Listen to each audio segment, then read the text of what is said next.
Good morning, Mortgage Coach Productivity Community. I am Todd Bookspan, and I'm excited to be hosting today's Friday Mastermind along with my good friend and superstar, Jen Duplessis. Hello, Jen. How are you? Hi, I'm great. I'm so excited for today's call.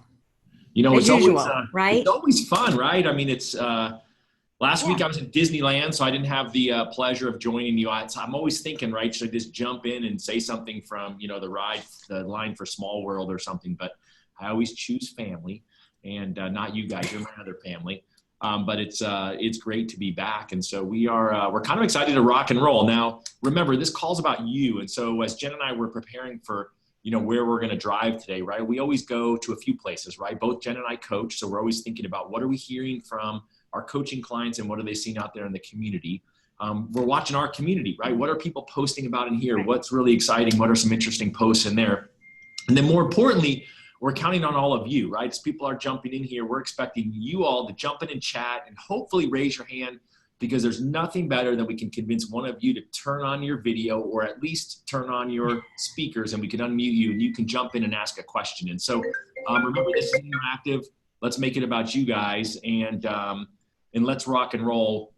We sort of thought we'd sort of start off. There was a couple of great posts yesterday by Danny Harani and Jeremy Forcier with regards to rate conversations, right? I mean, I still think that's got to be one of the top always that we're seeing out there. So rate is always coming in. And so, that's the kind of thing that always seems to spark up conversation. And so when Dave and I were kind of communicating about the call today, he's off on a family adventure with his family. So we get to take over and just do whatever we want. So here we are. Let's why don't you kick it off, Jen? What were your thoughts on what they said? Should we read what they said first, or where do you think we should go on it? Yeah, I mean, I think we should probably read what Danny said. And I, like I was just telling you, I think one of the key things that he said, and I just want to get to the post. I'm looking for it right now. I'll find it here in 2 seconds. But the key thing for what he was talking about is the response that you give to someone, who you've been working with forever. You've, you feel the relationship with them, and then they call you out of the blue and say, we just felt like we had to look around, and it's so irritating, especially if it's after contract, right? That makes it even more irritating. Well, yeah, you've built a bond with them, right? And oh yeah, you totally built a bond. And of course, now all of a sudden, they decide that they have to do it. And of course it's because someone said, well, have you looked around? And I'm sure that they, had some input from somebody else. But one of the things that I really liked about what he said is because, and so let me just quick read it to everybody. So the phone call is, from the client saying, I really hate to be making this call after everything you've done for me to help us, Danny, but we felt that we really needed to look online for the lowest rate now, that we're under contract, and found that one is 0.25% lower, or whatever, half a 0.25% lower than what you quoted us yesterday. And Danny says, well, I completely understand. And so let's break that down. I mean, that's the first thing. I completely understand. And I know that what we want to do is get our hair up, right? We want to get our feathers all ruffled, and we want to say, well, what do you mean? And, but I think, coming from a place of abundance is really important, and saying, hey, look, I completely understand. And then he goes on to say, you were just doing what you felt was right for your family. How can I possibly fault you for that? And that is true. I mean, if we're really the mortgage coaches that we are, and we're really utilizing the total cost analysis, to provide to the families that we're helping the best possible terms for their goals and their needs, then, we've already have been saying that, right? We already said that in our consultation with them. So why would we go backwards and not, be counterintuitive and not expect that that's what they'd be looking for, right? And hey, we signed up for this job. It's going to happen. Um, and then he says the mortgage industry is a pretty crazy place with a lot of room for confusion and misunderstanding. That's why we spent so much time in the early stages making sure that you had full grasp of what your opinions were. So really what he's saying there is, you know, I laid the groundwork that it's very confusing. There's a lot of misleading information out there. And so I'm basically closing the circle on that discussion and saying, remember when we went back and talked about this, but rather than being in a defensive mode, you know, he's saying it's a lot of confusing, and you know, that's why we spent so much time in the beginning. So given that we did, let's explore to make sure that the confusion and misunderstanding isn't still out there with what you found online. So I thought that was really cool. And then the last thing that he said is, in order to make sure that we're really seeing apples to apples, for the rate advantage, you know, with the other offer, not just them hiding their fees to offset, can you send me over the total cost analysis you received? And that's what you and I were just talking about, Todd, is that normally what you might say would be, can you send over the estimate that they gave you, right? And the assumption is that estimate's going to be an LE, not a total cost analysis. So by just using that very simple, regardless of what he said in the beginning, would you mind sending over the total cost analysis that you received from them? And of course, what are they going to say? I didn't get a total cost analysis. I have a loan estimate, right? Or does it email with so I think on it? Yeah, or maybe even an email, right? You're right. Just an email. Hey, this is what it is, you know, which is so wrong. So I think that one simple phrase of saying, hey, no problem, send the total cost analysis that they sent to you, tells you, and it separates you from them immediately. It reminds the client that, oh yeah, you're right. They didn't provide a total cost analysis. They provided a one-page estimate. And now here we go back to price versus advice. And it allows us the opportunity to go back in and do what we do best. Right. Yeah. So what are your thoughts on that, Todd? You know, I think scripting is such a key, right? And I think most of you have hopefully watched Scriptapalooza that we did, you know, a month or two back. Mm-hmm. But, you know, we've got people in the community like Danny and Jeremy and so many of other of you, even some of you on the call, who are just really great at scripting. And I think you have to think through, what are the building blocks of a script? You can't get defensive, right? I mean, again, here, Danny puts him at ease. Hey, you're doing what's right for your family, right? That's just him giving them a big hug. Like, hey, I still love you. I know what you did. It's not a big deal. So the person's nervous having the conversation. Mm-hmm. And I always say, you just want to be grateful that they picked up the phone and you built enough rapport that they called you, because if not, what happens is, even though you got that far in, if you didn't build the rapport, they're not going to do it. So you always want to be the last person that they call, because that gives you that opportunity. And then I also think you have to look at what are the other words that you say. Because like Jen pointed out, when he says about your total cost analysis, that's kind of like, after he's hugged them, he steps back and just kind of gives them that little slap upside the head and says, hey, look at the value I provided. I did something different. And that's that P there where they go, huh, that piece where they go, huh, I don't really know.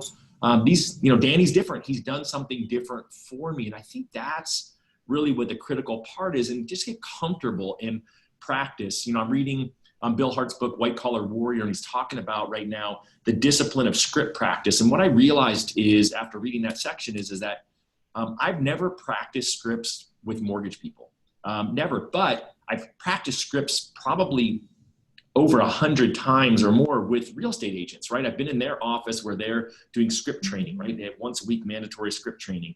I've been in training classes, with all the big coaches out there, or like some of the brokerage organizations. And we've done script practice, like literally, like it's been a day-long class, and we have an hour where we're working with each other on scripts. And so at least work with yourself on it. But I think really you have to spend some time on it, because when you look at that, you go, gosh, that is so simple and it's so good.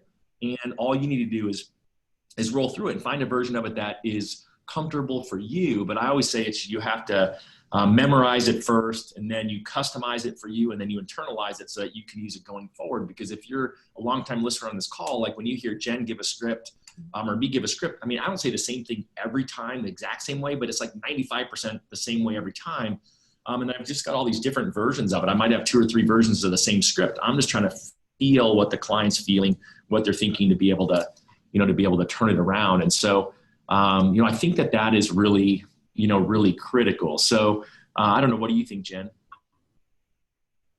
No, I love memorize, customize, and internalize. I'm probably going to do a video on that, by the way, There you go. just All to right. recover it from what you I said. like it. I'll give you kudos, Perfect. credits and stuff. But yeah, I think that's really important because yeah, and if what made me think of it is, gosh, what, maybe a year ago, it could have been a year ago, maybe a year ago or 8 months ago, David asked me a question on one of our calls, and he said, well, what do you say? And he goes, well, tell us what you kind of say, or, something along that lines. And I was like, well, this is what I actually say. So let me have what I say.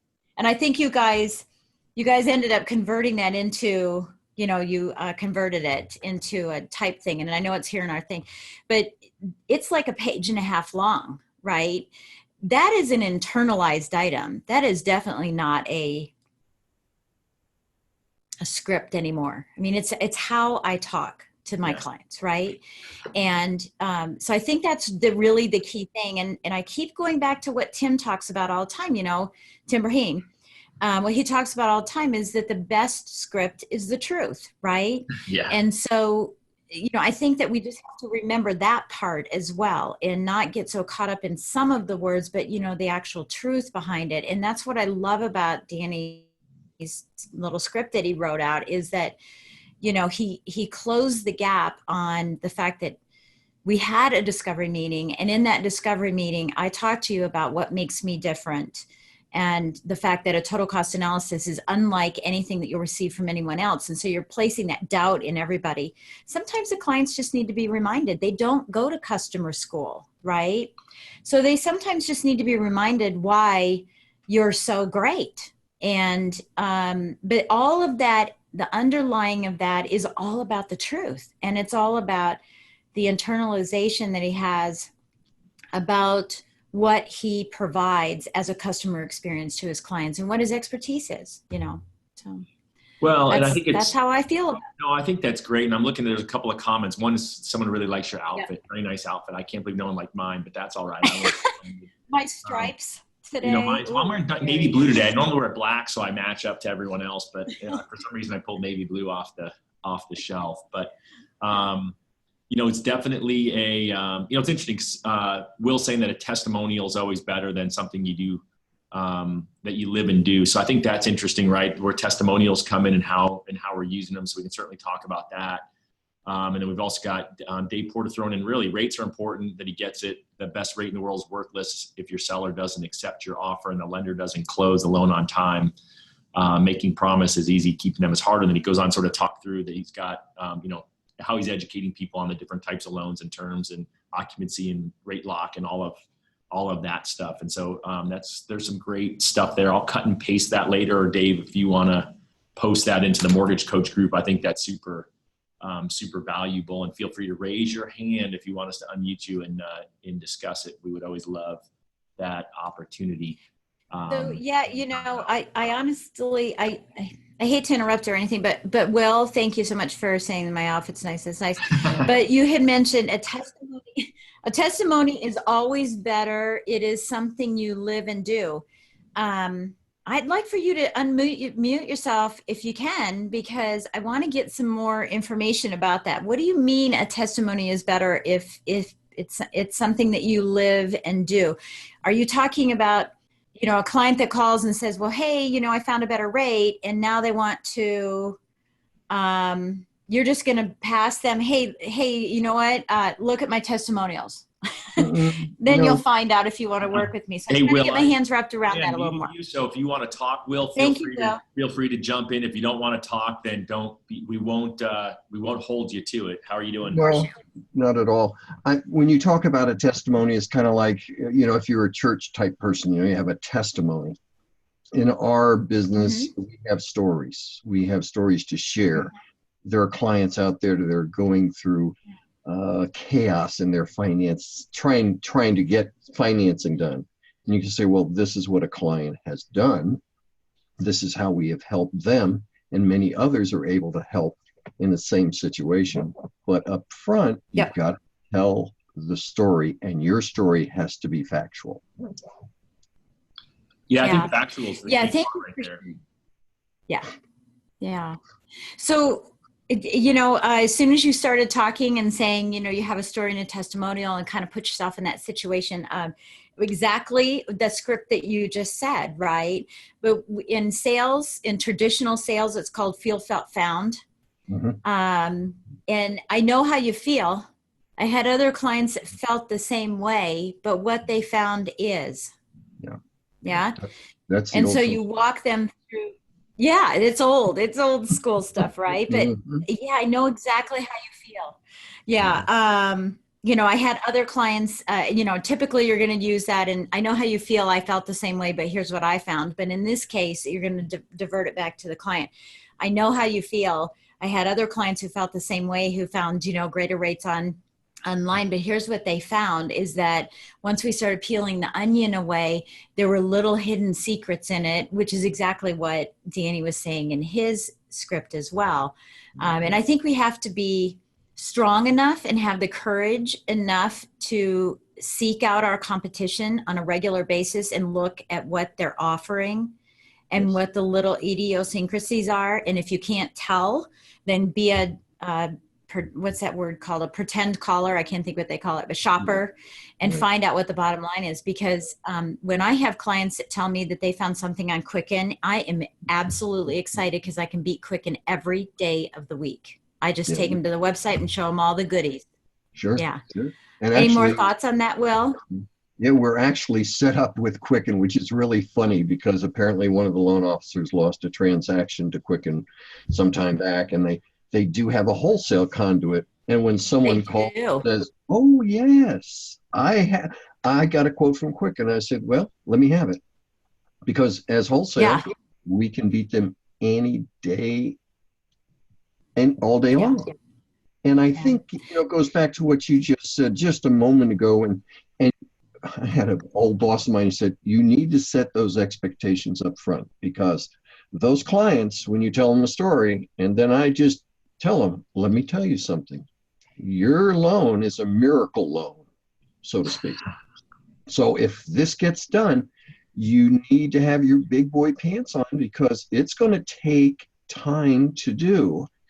And just kind of remember that, because people have short memories, but please, that's one thing you need to remember. Mm-hmm. Yeah, I think that gets back to, being truthful, like you were saying, Todd, right? The facts, right? Making sure that the facts are there. We just want these deals so badly that we're willing to say anything, or we negate to say things. Thank you. In the hopes that it will just be glossed over and we won't ever have to.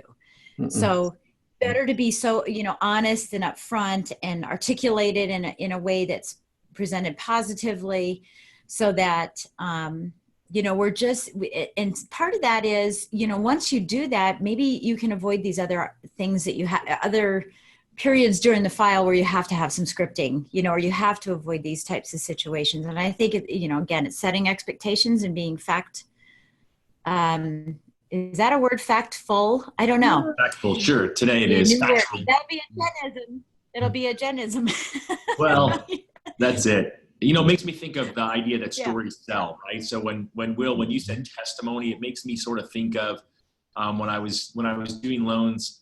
One of the most uncomfortable things always was when you're talking to a borrower and you're realizing that there's no way that he or she qualifies on her own, and they're an adult, and you want to try to have the conversation like you need a co-borrower. And so that's sort of where you're bringing in the feel, felt, found type stories of, hey, gosh, you know what? No worries. Let's get your information. And, just remember, on the off chance that, you don't qualify. And I always feel funny having this conversation because I've had a lot of clients in this position, and we're all adults here, but I do want to make sure I throw it out so that you're aware of it, that you can get a co-borrower. And I walk in the story and then I explain to them of how another borrower had felt about it.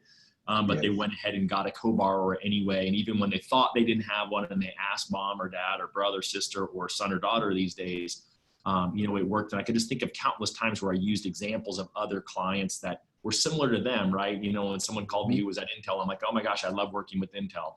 And I would explain to them about my Intel clients. And when someone would call me and say, I'm a school teacher, I'd say, gosh, I love working with teachers. My mother and my mother-in-law were both teachers, and it's just something that's near and dear to my heart.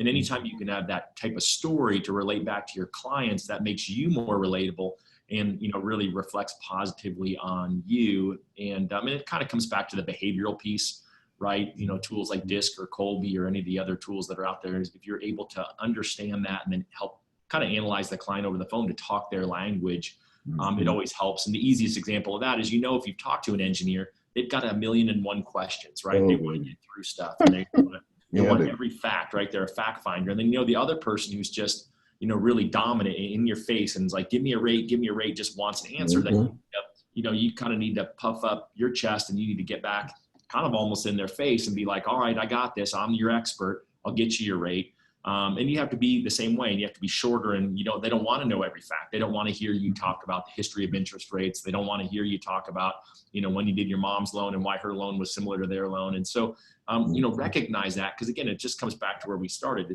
It's a relationship piece, and how do you figure out how to make that happen? And so that's just sort of where I felt. No, I think you're right. One thing, and I can't remember if it was Tim Braheen, Todd Duncan, somebody way back, and I still use it. I call it my Concierge Form. And I literally will send this to the client, and I'll say, now listen, I'm going to ask you a lot of questions, because as a past CMPS graduate, if you don't get enough information, I want to see what your tolerance for debt is. And until I know that, I could quote you a rate, but I'm not going to give you a low rate just to get you in the door. It wouldn't be prudent. Yeah. that's really huge. Yeah. It's, determine your tolerance for debt. That's different speak, right? Or your threshold. Talking differently than everyone else. When we did Scriptapalooza, Josh Metal, the thing that he said that really stuck out to me was, people ask about rate first because they really don't know what else to ask. They didn't go to customer when I get school. to the bottom line, if that person only really cares about rate, I'm less concerned about converting them, because I just know that that's probably going to be somebody who's going to be more trouble down the road than they're worth, versus me figuring out how can I really help that person who doesn't know what to ask and is asking me about rate? How can I help get them from that ignorance over here to the educational experience that I'm going to provide? Well, how about Todd Duncan? Todd Duncan would say, is it rate or is it cost? And at that point, they're just, you'll stop. It was funny. I was, Josh and I are in an entrepreneurial group together. So he was in town a couple weeks ago, and I laughed because I carpooled with him over there, and sure enough, he's got a text and he's trying to coordinate when he can talk to one of his clients. And I laughed. He snuck over in the corner, and I went and peered over his shoulder, because literally I could see him on his cell phone doing something, and he was updating the TCA to send it to the client. And I just loved that he brought it back to a conversation. It really was, was totally into it. So again, it's using the tools that you have. And it's always fun for me, because I feel like Josh has been a great pillar in this community, to see him practice what he preaches, which I know he does, but it was just kind of fun to see him in action. I should have snapped a picture of it and sent it over, but it was kind of cool. But just the same type of stories that we have, and how you walk someone masterfully through that conversation is always great. And that's one of the things I always dig about this community and all sharing. So looks like Jen's going to answer a live question here. I see it in the Q&A. I like that. Yeah, I know. Do you see that on there? Yeah. Yeah. Thank you, Will. We appreciate your feedback and your contribution. Thank you so much. So Eddie just asked, he said, I got on the call late. How can you beat Quicken when you have a client who only cares about rate and not the service you provide? It's kind of a loaded question, Eddie, because, and I'm not saying that I'm an expert in everything. Okay. I never want to make that claim. That's my E&O insurance, by the way. And as a speaker, you have to get E&O insurance. But I will tell you this, that if you ever go to Quicken, and I hope everybody's done this, but, go to Quicken. Maybe we should screen share one time. But if we go to Quicken and look on the surface at the rate, it's going to look better. And then what you need to do is you need to scroll down into the details. And what you're going to find is that every one of the quotes, so the 30-year fixed rate, every time that you look at that quote, it's going to show 25% down, and it's going to show at least 2.5 points. And generally when I go there, pretty much every time I go there, it's 2 7/8 on points, 25% down and 2 7/8 on points. When you look at that same structure for your internal pricing, you will be at where they're at or better 99% of the time. But nearly 100% of the time that my clients are looking at Quicken, they're putting 3%, 5%, 10% down. It's crazy. And then I want to tell you one more thing. And I think I mentioned this several weeks ago. Right now, putting 20% down minus $100 will give you PMI for 6 months, maybe 3, depends on your market, at a really, really low price. And you can't write off MI anymore. And we have standard deductions, so who cares? But you will get a 0.25% rate in your pricing versus 20% down. So just some additional strategies. So hopefully that answers the question, but I would go into Quicken yourself and just look at that detail and do it daily for a while until you're ready to take a client there. But virtually every time I have walked a client there with me online, whatever the case may be, I beat Quicken every time. Every single time. You know, so I hope that answers your question. I don't think we want to beat up on. I don't think we want to beat up on all the competition right now. But you know, I think that you have to always think through that. And I when I talk to a room of loan officers, I'm always shocked because, you know, if we did a poll right now, you know, I think 90% of you or more would quote always no point rates. I mean, that seems to be where we as mortgage professionals go, because we know how the break evens work. But you're competing with institutions that always quote over a point on everything that they do. And so you've got to get in the mindset of the consumer and give those options. And I learned it years ago when I was competing against USAA, and I'm like, they were like 0.5% better than I was in the quote that the client told me. I said, well, let me just go to their website. And so I went to the website, and it was like 3.25 points for the rate that they had. And they didn't have any no point rates at all that were available. And so then I said, okay, great. Then I put in a TCA, and then I showed them how it worked. And all of a sudden they were like, oh my gosh, this is awesome. Easy to win the client. And at that time, it didn't hurt that they actually showed their mortgage reviews on their website, and they were 2.5 stars on average. They've since removed it, but I still tell that story if I was a loan officer about that part. And when you looked at all their recent reviews, they were all purchase reviews, had to move lenders. These guys were terrible, love them as auto insurance, but my transaction was terrible. And then you'd see a few refi people who were like 5 stars. These people are amazing. I've been with them forever. But reviews is the other piece. So when you take that testimony word and go to testimonial, you know, that's where the importance of you having great customer testimonials. So when you can say, gosh, you know what, I've got 55-star reviews, or I'm at 50 reviews and it's 4.89 stars. Believe it or not, having 5 stars, sometimes people perceive as fake. If you actually are slightly lower, have a few lower reviews, people will tell you in the world that that's okay. It actually makes you look real, like you're not perfect. But then you can say, gosh, you know what, look at that lender you're looking at. My guess is Quicken is not a 5-star or a 4.8-star lender. I don't know. They could be, and if they are, great, kudos to them for doing a great job, because they do have some super fans. So I know that they do a good job in certain areas, and there's probably some disclaimer for Gen Z and Ocean Insurance that we should be giving out about talking about these other companies. But these are just examples that we've seen in the past. And these are just stories I think that are worth knowing, because really what you want to be able to do is, how do I combat this? But you know, again, the bottom line for me on this one is where I started, is think of it in the mindset of the consumer. Don't think in the mindset of yourself as a loan officer. Start where they're starting, meet them where they're at, and then walk them over to your line of judgment. So if they're coming to you because they just walked into the bank across the street and it had that big board that said mortgage rates today are blank, and then it's got the asterisk and APR, and down below says CR fees, and it's got 1.1 in points or 1.75 in points. Again, if you're quoting them out of the gate 0 points, you are uncompetitive. And so you've got to always think, it's kind of like quoting in the ish range, right? Like I got a good friend out of Alaska, and he says, I quote ish rates, right? So he's like, well, rates right now are 5-ish, or, you know, 4 3/4-ish. I quoted ranges, right? Our rates right now are from the high 4s to low 5s, depending on, you know, almost 30 different things, including down payment, credit score. And, you know, again, I'm just trying to give them that whole overview of, I don't want to say confusion, because it's not, it's education, but it's telling them, hey, we got to get further in the conversation before I can give you that information. And so that's where I tend to find loan officers get stuck. you sound expensive because you quoted a rate that you don't know if it's applicable to them or not anyway.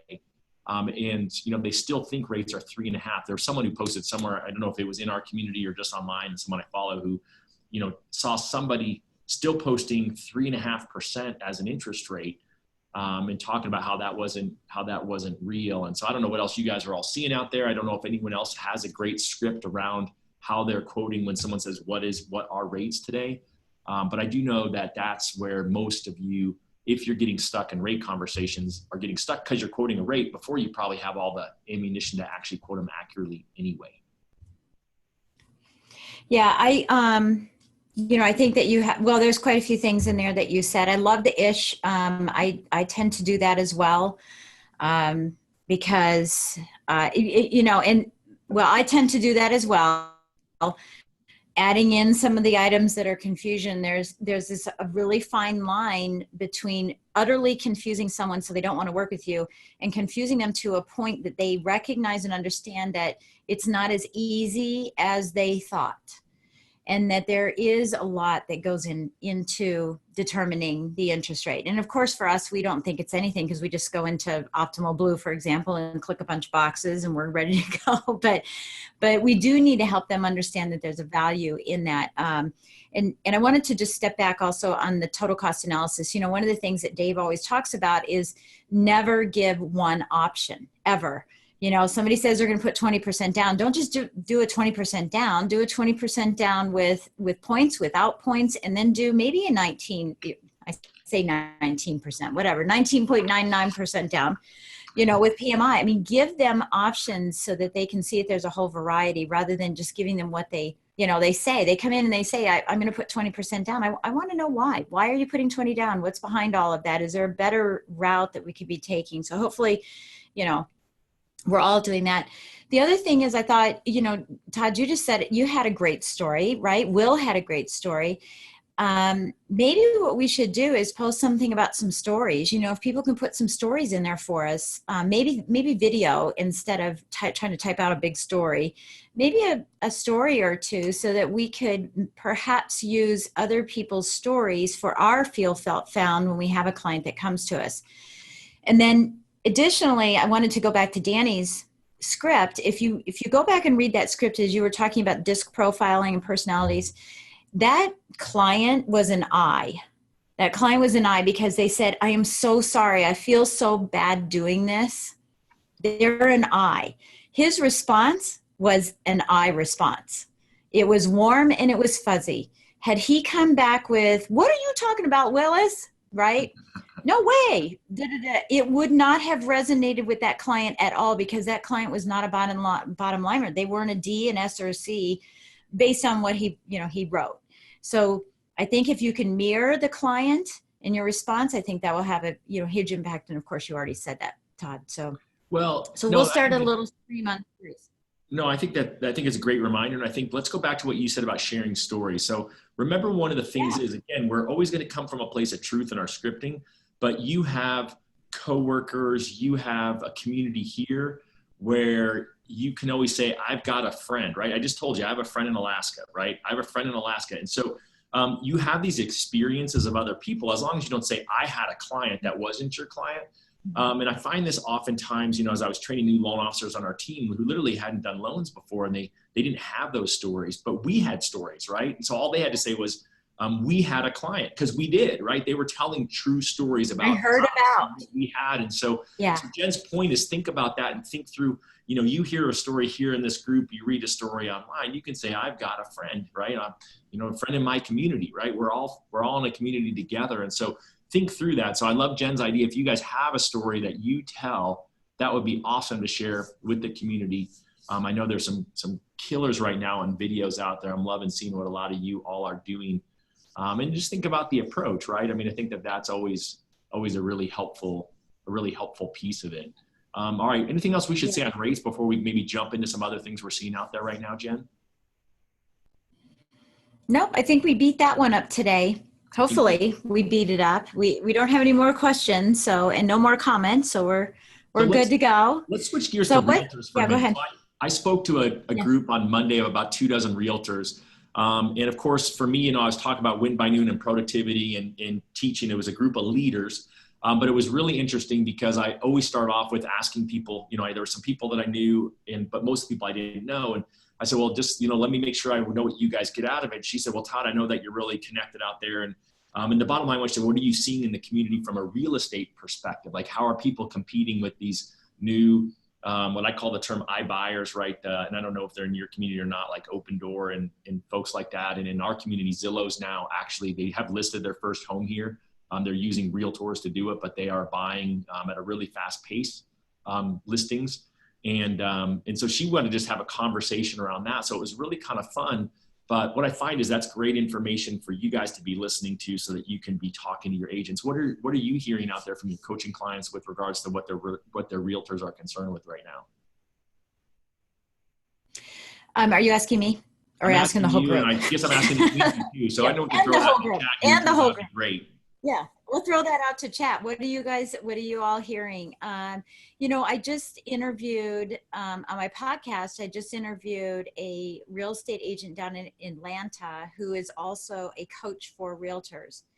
And she was just with 30 some realtors the other day. And she, and I said on the podcast, I said, so, what can we do as loan officers to help our realtors? What are some of the things that are going on with them now? And so I guess I'm not digressing here, but I'm just kind of shifting a little bit. One of the things that she had said is product knowledge. And I was floored by this, Really? by it. I said, what do you mean product knowledge? Because I never lead with product. I don't, go in and throw up on people with, we do all these products and, all that. I would just wait for them to come to me and then I bring the best tools out. And she said, there are so many products that are coming back in the market. There are so many new realtors, the old realtors, the more tenured realtors, they still think that everything is the day after, April 2007. And so they don't realize that there's been some expansion in the marketplace. And they said, that's the one thing that they're really looking for. Now, I think the reason they're looking for it is because we're getting to the bottom of the barrel. There's not a lot of activity. A lot of inventory. And so they're thinking, if I can grasp onto anything that will get more people into a house and I have some knowledge around some of the new products that are available, maybe I'll sell more homes. So I do think that that's something, and I think that's a pretty good sampling, 30 some realtors that are saying, we don't know what products are out there.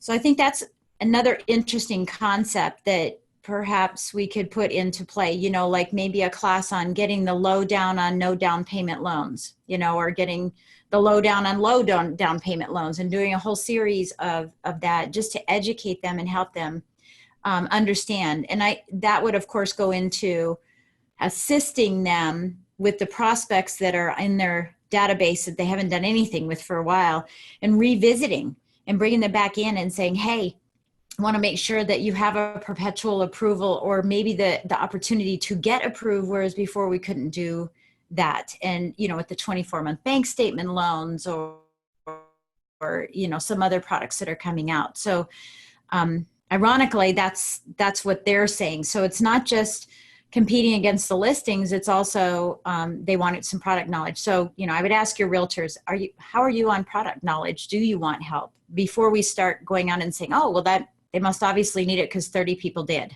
right? So that's what I'm seeing. On the listing side, I'm hearing about a lot of listing appointments, but they're not all getting them. So their conversion ratios aren't very high right now. I would say that's another challenge. Interesting. Their conversion. Half a percent full listing service. Full service listing. That's kind of crazy. It's kind of interesting because I met with a realtor yesterday, just a buddy of mine. He and I mastermind. He's in my entrepreneur group with me, and we really don't ever talk about real estate, but he did say, because I asked him about, is he seeing anything different on the listing side? And he said, because these other companies make it really easy for him. Literally, he can get paid 1% for just accepting something and listing it in his name, or he get paid 2% to actually represent the seller. And I'm like, it's kind of crazy. And if you guys are in a market where they're doing that, again, you're going to be asked by your clients how that works and whether they should do it. And you're going to have to determine yourself by doing some research on how those companies work, right? The normal, it's interesting. The top line numbers that they put out look really good. That's what they close at. And then they charge a lot of fees down low is what I've heard. I haven't seen any myself, but I've got people who said they've done the research and looked at that, kind of like Jen's secret shopper idea, where they've secret shop with these iBuyers. And again, in our market, last quarter was 14% of transactions were through these big companies. And so looking at, they may start at 300,000, but they may only be at 250 by the time they're done. And it's interesting. The advantage to the consumer is they get to pick their move out date. They don't have to redo their house, right? So they're subtracting off, oh yeah, you've got outdated tile. Oh yeah, need to get new carpet. But understand that. And then that's where you can provide a better service, right? Get them over to your real estate agent who can help them determine if that's a good offer for them or not, right? You don't need to be the real estate expert in there. And so just kind of keeping up with the trends there, if that's a trend in your market. I know it's big in Texas for sure. I'm hearing it's picking up in other parts of the country. Arizona was always this weird hotbed where we start off on crazy ideas first. And in Vegas too, Zillow just moved to Vegas as well. So again, I think it's coming to a neighborhood near you. Yeah, it probably is. It probably is. I think, I don't know. I think it's just, I definitely think it's something that you should bring up with your realtors and find out how they're doing. It shows that you care. I mean, we've talked about this before, that it's just not the deals that go back and forth. It's showing that you care about their practice. And, it certainly is a good reason to call and say, so how are you feeling about what's happening in your industry? Because I mean, frankly, they're coming into an arena that we've played in for eons of competition and bait and switch and things like that. So they don't know how to handle it. And so why wouldn't we want to be there to help support them and to help guide them through it and be a partner and an advocate for their cause, and maybe help them do some of the research as well so that our knowledge is gained. There's certainly that option as well. So that's how I feel about that. So what else is next? What's next? So let me transition into another way to help realtors. So when we transition that conversation, one of the things that I teach in Win by Noon is teaching agents that they need to do real estate reviews just like we do annual mortgage reviews, and what the benefit is to them. And then they all look at me like, well, what is that? And they all have different names for it, CMA, right? Competitive market analysis. And I just said, in the end, I said, all right, why do your clients go to Zillow? And they kind of were quiet. It was kind of a funny group. They were super quiet. And then all of a sudden, I said, nobody knows. And they said, oh yeah, okay. They go there for a Zestimate. I said, what do you guys think? How accurate is the Zestimate? We all know that everyone's like, they're terrible. It depends on the neighborhood and all of that. And I said, well, awesome. I said, well, so if you're providing that value to your clients and they know that you want to provide that to them, instead of them Googling, which is the fastest, they can pick up the phone and call you and you'll give them a value. I said, gosh, what if you just start out once a year being proactive, calling them up, doing a quick CMA. It's super, the tools that are available for them are super easy. Provide the CMA, call it whatever you want, leave them a voicemail if you get it, and then put it in the physical mail so they're getting something from you. And I said, that's good. Better would be to do it quarterly so that they know you're their partner. It's the same reason you want to do annual mortgage reviews. So that way, instead of that person going online and getting pulled to one of these other lenders that we talked about earlier on rate, they think, oh my gosh, I got to call Jen first because Jen is my mortgage person, and make sure you're part of that conversation. But if you're out of sight, out of mind, they're never going to do it. And so it seems to be one of the areas where I continue to get the most interaction. I just did a webinar for a loan officer outside of Chicago yesterday and her 12 best realtors on Win by Noon. And same thing, we literally got the exact same dialogue I'd gotten into Monday doing it live, where people want to hear and talk about it because they're like, well, what is that? Why do you call it that? And how do I integrate it into my business? Because it's not that difficult for them because they've got the tools to do it. And so, my encouragement for you is if you want to work with more realtors, be a better partner by asking these questions. And again, I'll push you guys back to our Facebook page, right? Mortgage Coach Productivity Mastermind. I recognize most of the names that are on here today. Most of you are there, but there's some new names here. If you're not part of that group, ask. And Dave and I are happy to, let you in. And I think that the conversation there is great, but let's all share ideas like that of how we are doing things, and roll from there. If anyone else has anything else on the real estate thing, let me know. I do see somebody asking Laura about the Keller Williams mortgage thing. If you actually go into if you go into the YouTube page for Mortgage Coach, we actually did a Facebook Live on it. Oh gosh, it was a while back. It's actually when Jen and I were in Atlanta together speaking. And in that Facebook Live, we had a bunch of, people like Danny Harani and Jim McQuaig. We had some great industry leaders on there, and we sort of discussed it. And so I'd probably push you back there versus us jumping in on a conversation that is longer than the time that we have. If any of you've competed against them, I would love to see it. I'm not hearing a whole lot of it. My wife, who runs our team, we work with two really big Keller Williams team, and one of them actually owns a Keller Williams market center, has said that she sees the addendum on their stuff, but none of my loan officers, she said, have ever actually run into competing against them. And the only other conversation I had with an agent about it was an agent who was referred by another Keller Williams market center, from a different Keller Williams market center, a buyer who was pre-approved with Keller Williams Mortgage. They referred it to this agent. He was on their ALC, which is their leadership council. And he called Keller Mortgage. It took a couple days, he implied, to get a response. And they said that they have a waiting list to become a certified realtor to use Keller Mortgage. So he actually had to refer him elsewhere to get a mortgage because he wasn't certified to actually do a loan with a Keller Mortgage. So these are just things to be listening to and be aware to. Somebody did post in our community. I bet if you go into the Mortgage Coach page and type in Keller Williams Mortgage, someone posted at some point in there a couple months ago too, that they had heard that they're now suggesting that people give 3 cards so that theirs being one of them, 3 referrals, so that again, they've changed it up. And I think as you guys hear things, let us know, because I think it's an evolving thing. It'll be interesting to see how it goes. But that is my 3-minute synopsis and deflection. What do you say? I have some thoughts on that too, because, on the East Coast, and I don't know how far the stretch is, of any specific company except for Remax, maybe, right? Maybe Coldwell Banker. But Coldwell Banker has their own mortgage company. Weichert has their own mortgage company, although they're starting to move away from that right now. I just heard that the other day. Long and Foster, which is a regional, huge real estate company here in our area, has their own mortgage company, and I used to work with them. They all have their own mortgage companies, and what I can tell you, having been in that situation where I was an inside loan officer for that company, is that it's a very difficult difficult relationship, because we're told as lenders, don't look too busy because then they won't give you business, but look busy. So go get business outside of the confines of that company. And so there's always this kind of back and forth of, how busy do we want to look? We're kind of in a bubble there. It's like being a fishbowl. And, the best of the best got 30% of the market share.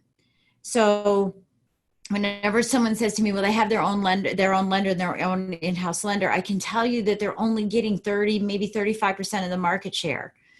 And so there's so much opportunity out there. To me, that's a blue ocean strategy, right? If you've ever read that book, to me, I don't care. I don't care that they have somebody in there, because I'm going to have the relationship with the individual. And I know historically they don't capture everything anyway. Will they get some market share? Sure. Will they get it with 0 points or zero closing costs or whatnot? Sure, they will. But there will be more realtors who say they can't tell me who I can and cannot work with. And I've seen it over and over and over again. So my take on this is, I don't like it. We never like change, but at the same time, blue ocean strategy, put the blinders on and just go after the relationships. And you may lose a deal or two, but you're going to gain so much more, rather than, turning your head and saying, well, I've lost out on that, and so I guess I won't get any business. So I would just say, plug along. It's okay. It'll happen. That's my thought on that. You can do a zero cost mortgage too, right? And I've heard that the rate is good now that I was thinking about it, because I did run with one lender. So again, remember, we have this little thing called Mortgage Coach. There's my little Win by Noon plug. We just got more of these. Someone just handed it to me thinking, you're on the call, you should tell everyone you have more, because we ran out of the Mortgage Coach edition. Use mortgage. I mean, that's you're dealing with a call center loan officer, right? And they're, so again, same thing. You've got the opportunity to use the tool that we all know and love, Mortgage Coach, and show them a total cost analysis and show them your no cost versus everything else. And, again, they are leading by price right now. Gary Keller is trying to gain market share, but I think I added one more element for agents in there. And there's no, the interesting thing to me is that it's not, that not every franchise, they don't all get a piece of it, right? So like when they've got a in-house person that sits in the desk, they're getting something with that where Gary Keller is making all the money on their loans, I believe, or maybe he's the majority owner. I don't know how it works. Well, and I'll tell you, I mean, that happened here with Long and Foster. The owner, his name's Foster. And time and time again, realtors would say, I'm not giving that man any of this money. He's making more money on me already. I'm not giving him anything. And so they don't like it. They don't like it. So I don't know. I wanted to go back one more, just a little bit when you were talking about the realtors and, the annual CMA and the annual mortgage review. One of the strategies that I had used, and I still use, I use this with clients, when I'm networking, is I ask, hey, so do you live in the area? Yeah, I do. Oh, that's cool. Do you rent or do you own? It's a very nice, quiet thing. Oh, that's cool. Are you renting or are you owning? I own my house. Great. Who's managing your mortgage? And I'm doing this fast because I want to make sure we get done in time. Who's managing your mortgage? Well, Wells Fargo is managing my mortgage. And usually my response is, well, they're actually not managing your mortgage. They're accepting the payment, right? So if I were to ask you, who's managing your assets, are you going to tell me Morgan Stanley, yada, yada, yada, or are you going to tell me Bob? And the thing is, they're going to say Bob. So we want to get in a position where someone says, Jen is managing my mortgage, right? So I took that same thought process and started coaching realtors, because I coach realtors too. I started coaching them and saying, why don't you ask this question when you're out gallivanting? Hey, do you live in the area? Yeah. Do you rent or do you own? Obviously, if you rent, we can talk about renting. But if you own, who's managing your real estate? And they look cross-eyed at me as well and said, well, I don't know who's managing it. And I said, well, statistically, we know that clients 87% of them say that they would use the original real estate agent that they had, but only 13% do. And that's because they don't keep in touch with them on a regular basis. So now who's managing your real estate? And if the client says, well, I don't know what you mean by that. Well, who's giving you timely updates about trends? Who's giving you timely updates about values in your neighborhood? I would love to manage your mortgage. So tell me, what was your entrance, holding, and exit strategy for your house? Well, I don't know. Nobody told me. Well, good. I'd love to sit down and talk to you about what your strategy is on the house, just so that I have an idea. But I'm happy to manage your real estate. I want to be available for any questions that you have, anything you get in the mail that it doesn't make sense. I'm here to help you in any way I can. Your neighbor sells a house and you're curious, I'm here to help you. And I find that, so I'm going back to one of the things that you said when you met with these realtors, is they're all excited, yeah, maybe I'll do a newsletter. The key is following up with them, because they don't do it. So helping them with a template that has a mortgage minute, a real estate whatever, and a quote, and maybe a fun little cartoon, and throw in a recipe, and maybe have a third sponsor do a little blurb every time that she does, he or she sends this out, and you'll be able to help them implement and execute something that will grow their database exponentially. So I just wanted to expand on that thought process there. Ding, ding, ding. That's what you're looking. I'm taking notes right there. So that's right. What I love about Jen. Like there's always that point where she goes on a roll, and I'm like, holy smokes, I got to come back and listen. So I write in there exactly what the time is, that at 50 minutes, that's like, all right, re-listen there. That was tremendous. That was tremendous. And so think about that, right? Here's all your takeaways. Number one is she gave 3 great questions. Do you live in this area? Do you rent or do you own? And who is managing your blank, either real estate or your mortgage. And then, I love the follow-up scripting, right, of why it matters and how you're making the client think, right? You're kind of eloquently confusing them without going over the edge, which is one of the things that Jen had said earlier. And then I do love that idea of the suggesting, how can you help them with a, with a newsletter? I mean, think about a strategy if you can come up with that, where you guys are working on something together for them to provide to their agents or to their clients that, oh, by the way, since you just did the Mortgage Minute that Jen talked about, they're actually sending your info out on a monthly basis to their clients. And so, I mean, there was a lot of gold there, Jen. That was awesome. Oh, thanks. Good. I'm glad. Everything for me is about stop talking, take action, right? Execute. And, it's not enough that we say to the realtor, hey, and then you can do a newsletter, because they're just not going to do it. And that's where this partnership comes in, where we really become the partner and say, as a matter of fact, I've got a template and I'll give it to you. And all you have to do is write, a blurb once a quarter, if that's what you want to do. Oh, you don't have a blurb? Then let's get one from online and we'll take some article and reinvent it. Or just throw in a graph, some statistics about the county or the town or the neighborhood that you're in. And you don't even have to say anything. So there's and we can help them with Fiverr, creating a banner on the top. I mean, gosh, there's so many things that we can help them with. We just have to go that, have you ever heard of 212 degrees? Yeah. That's really what it's about. I got a friend who's got tattoos on his arm. So I was. Yeah. And so, yeah, 212 degrees. So, at 211, water is super hot. At 212, it boils. It's that 1 degree of difference that makes the difference between making millions of dollars being a race car driver and coming in second place and making over 400,000, right? It's just that extra oomph that you do. And if you walk around thinking, what's that 212? Can I leave this relationship with or conversation with?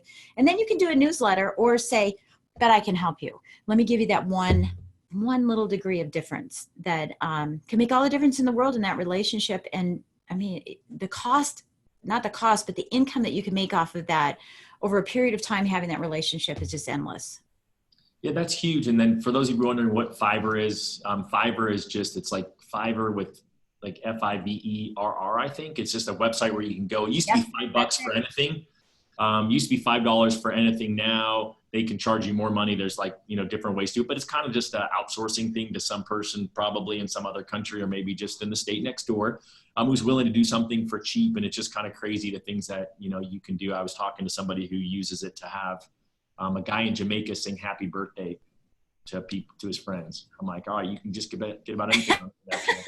I love that. I didn't even think about that. Is a cool one. Yeah, I've never thought. Look, they edit all my videos. Yeah, they do my videos. They do business cards. They do logos. I'm having them do a new speaker one sheet for me.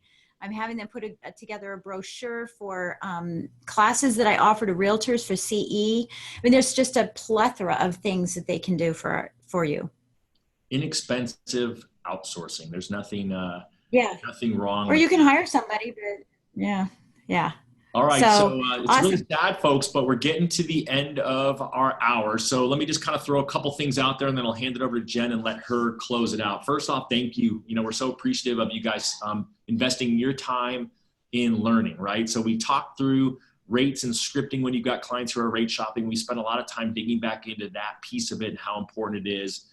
We really talked through how to be a good partner to your realtors, right? We spend a lot of time going through what is it that you can do to educate your realtors and what realtors are looking for. And we got some really good information there. I'm appreciative of Will Rudolph for coming in and actually talking about testimony and how he's using that in his scripting and his storytelling. And then love that last part of, I'd go back and listen for the last, 10 minutes at that 10 minutes ago mark, 50 minutes on Jen talking about those 3 questions and how she's using that. Obviously keep the conversation continued inside of the Facebook group, where we love what's going on in there. It continues to grow. If you've got good friends in the business, we'd love to have them there. And we're here every Friday at 9 a.m. Pacific. And just remember, Mortgage Coach has something every day. There's training all the time. Dave's got the big Tuesday interview, and then he's got so much value that's going on there. But I'm grateful. It's always fun to be here. And I'm grateful for you, Jen and Marcy, behind the scenes for making it run, and hand it back to you and close us out. Yeah. The only thing I would like to say, again, thank you. I love coming here and sharing, is let's make a point, and Todd talks about this all the time about having a block of time, a jam session, power hour, whatever, right after this call. I can tell you right now, I'm going to be recording 3 different videos as a result of today's, and I'm just going to do it in my striped outfit. Um, and I